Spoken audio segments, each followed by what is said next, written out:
자막이 필요하신 분은 화면을 참고해주세요. 호미가 아마존에서 정말 인기. 여러분들의 구독과 좋아요는 큰 도움이 됩니다. 안녕하십니까, 윤명혁입니다. 여러분, 제가 오늘은 음성군 소이면 갑산리까지 달려왔습니다. 보시다시피 체리나무인데요, 금년도에 심한 냉해 피해를 보면서요, 이렇게 좀 달린 나무는 달렸지만 거의 작년도에 비해서 한 30% 수면 뺏기는 열리지 않았습니다. 그래서 그런 내용을 좀 보고요, 체리 농장을 경영하시는 분들 만나서 애로사항도 들어보고 올해 작황도 들어보고 품종도 한번 소개받고 이런 시간을 갖도록 하려고 왔습니다. 체리가 사실은 아열대 작물이라서 과감하게 우리나라에 도입하는 게 옳으냐 맞냐를 가지고 학자들이 많은 얘기가 있습니다. 근데 실제로 뭐 농업인들은 과감하게 이렇게 이제 체리를 재배하면서 작년도 같은 경우는 그래도 좀 괜찮은데 금년도 냉해 피해 때문에 이렇게 많은 애를 먹고 있습니다. 그래서 오늘 이곳을 경영하시는 분들을 모시고 한번 체리 농장에 대해서 한번 알아보도록 하겠습니다. 이 농장에서 농장을 경영하는 청년 농업인, 자랑스러운 청년 농업인 이태영 군입니다. 안녕하세요. 금년도 체리가 안 달렸다면서요? 네네. 어떻게 그래? 울었어요? 아니요, 저희는 이제 체리가 아무래도 새로운 시도다 보니까 사과 복숭아를 한 80% 정도 대체하시죠. 전체적인 규모의 80% 정도는 사과 복숭아를 하고 나머지는 그다음에 새로운 시도로다가 체리를 심은 거고. 체리를 하고 있습니다. 근데 올해 이렇게 안 달려가지고 좀 별 입어서 어느 정도라고 생각해요? 올해 작년에 비하면 예년에 비해서 평년에 비해서 평년에 비해서 한 30% 정도 30% 정도 달린 것 같습니다.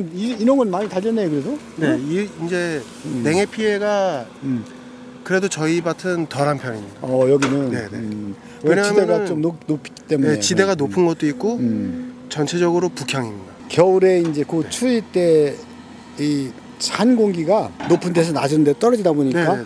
저렇게 저런 바닥에 있는 밭은 더 피해가 큰 거예요. 네네, 여기는 이렇게 위에 있기 때문에 좀 피해가 덜한 거죠, 그나마. 네. 그죠? 네. 참만 다행이네요. 네. 그래서 이 체리 농사 이거 직접 따요? 다? 축제 네, 올해. 저희가 원래는 이제 저희가 900평 정도 규모인데 이 정도 규모를 다 따려면은 사람을 저기 사가지고 따야지 되는 규모인데 그렇지. 지금은 양이 없어가지고 저희 어머니께서 다 따시는 지금 거예요. 따고 계세요. 여기 보니까 체리 무슨 단지? 여기 갑산에?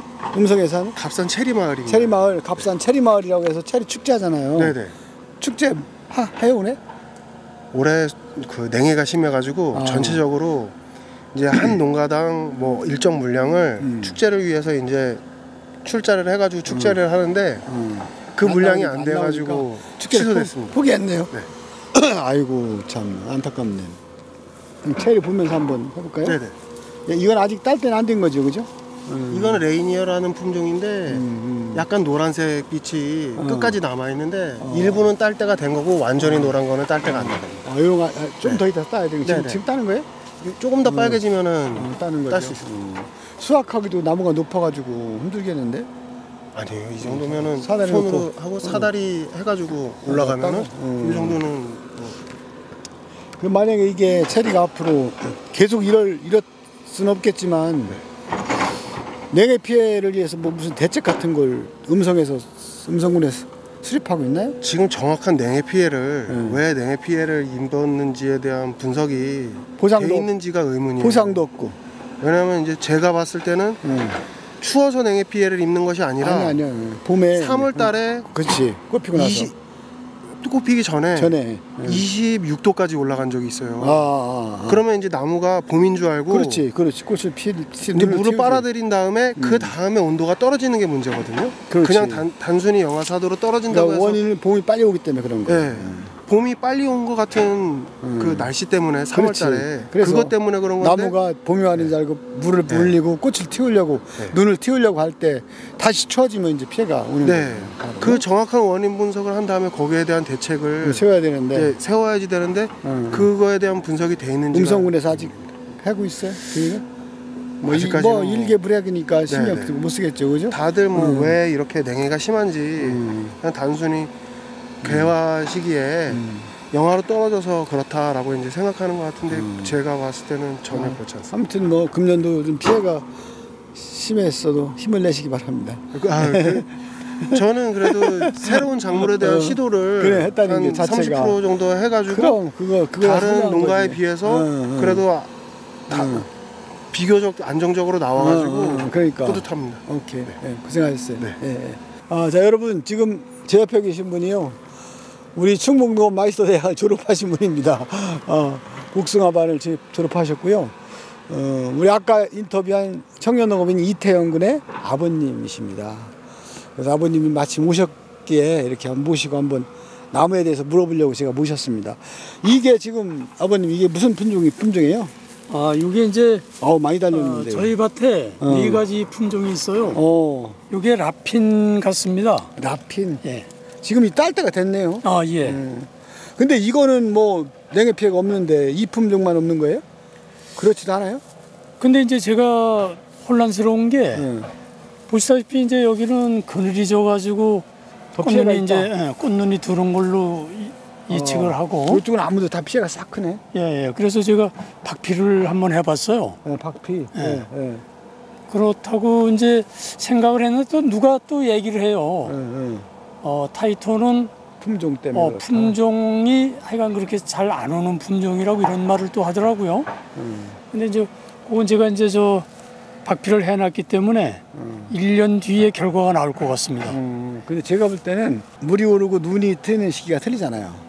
그렇죠. 그래서 원인이 품종별로 있을 거예요. 제 생각에. 왜냐하면 이제 그 봄이 오는 게 일찍 오면서 품종마다 물이 오르고 눈이 오는 시기가 틀리기 때문에 그 차고 때문에 그날 추웠던 날 그 피해를 맞을 만큼 성장했던 놈들이 피해를 보는 거죠.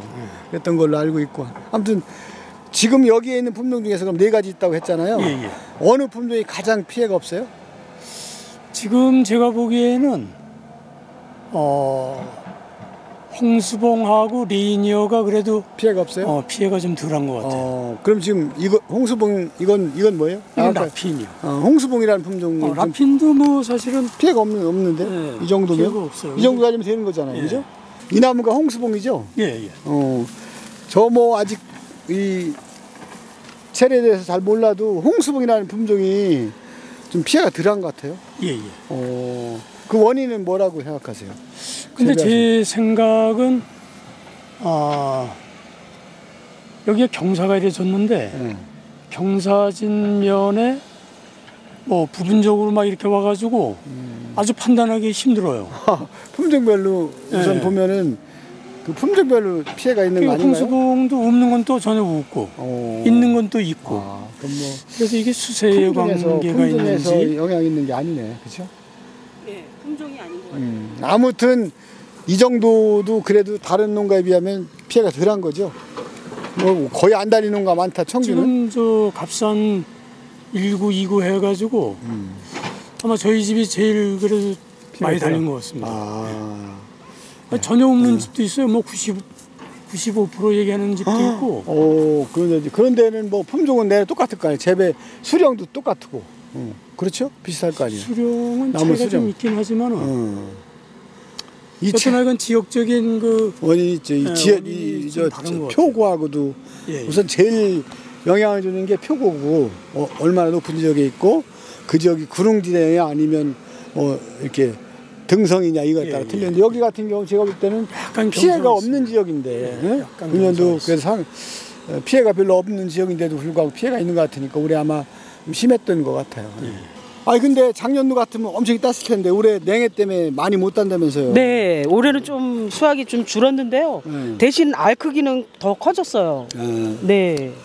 태영이가 이렇게 농사 짓는다고 왔을 때 어땠어요, 기분이? 그래도 농업이 수익도 괜찮고 그렇기 때문에 그냥 바깥에 나가서 일하는 것보다 훨씬 나요? 예, 그리고서 우리 일손도 줄고 그래서 좋아요. 잘할 거예요. 네. 따는 거. 네, 이렇게 이제 까만 거 딸 위주로 따려고. 때는 꼬다리가 붙게 따야 되는 거죠. 이렇게. 네, 이렇게 제껴서. 어떻게? 이렇게 제껴서 이렇게. 네네. 이렇게 제껴서. 예, 꼭지가 있어야 되거든요. 아, 이렇게. 네. 판매할 때 꼭지가 있어야 이렇게 돼서. 제껴서. 네. 꼬다리가 없으면 안 되죠. 네. 그 요나무에는 지금 얼마나 따는 거예요, 요나무에서? 몇 킬로 이나무에서는 따나? 한 10kg 정도는 딸 수 있을 것 같은데요, 그래도. 요새 얼마예요? 요새 비싸잖아요. 예. 계속. 저기 키로에 25,000원, 3만 원. 그러면 이게 10kg면 25만 원 정도 되는 거예요. 네네네. 많이 달렸으면 돈 버는 건데. 그쵸. 그래도 뭐 어느 정도 딴다니까 다행이네요. 네. 뭐 좀 덜 달렸지만 힘내세요. 네. 네. 다른 데서 또 이제 수확량이 나오기 때문에. 네, 감사합니다. 네. 네. 네.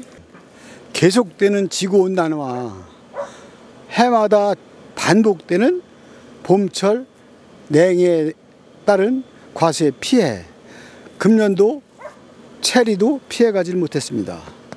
하지만 지금 제가 이렇게 잡고 있는 이 체리는요, 소비자들의 과일에 대한 소비 선호도의 변화와 지구온난화가 계속되고 있는 우리나라의 작물 재배 적재 북상 등의 원인에 의해서 저는 앞으로 이 체리 같은 작목이 가장 유망한 작목이라고 저는 예측을 하고 있습니다. 그리고 오늘 찾아왔습니다만은 또 하필이면 금년도에 약간의 피해가 있어가지고 이 농가에 같은 경우 30% 정도밖에 수확이 안 된다고 합니다. 하지만 가격 역시 만만치가 않아서 키로당 농가에서 나가는 금액이 25,000원이라고 하네요. 이렇게 잘 달린 나무에서는 10kg 이상을 수확하면서 한 30만 원 정도의 소득이 나오고 있는 겁니다. 그렇다면 앞으로 체리는 잘만 재배하면 우리의 경쟁력 있는 작목이 될 거라고 저는 확신합니다. 금년도 비록 냉해는 있었습니다만은 앞으로 여러분 이 체리에 대해서 많은 관심과 연구가 필요하다고 생각하고 저도 많은 노력을 해보겠습니다. 오늘은 금년도에 냉해 피해를 봐서 많이 어렵다는 체리 농가를 위해서 제가 직접 음성까지 달려가서 체리 농가의 3가족을 다 청년농업인의 가족을 만나봤습니다. 오늘 체리 농장에서 이브닝 팜의 윤명혁이었습니다. 감사합니다. 수고하셨습니다. 편안한 밤 보내세요.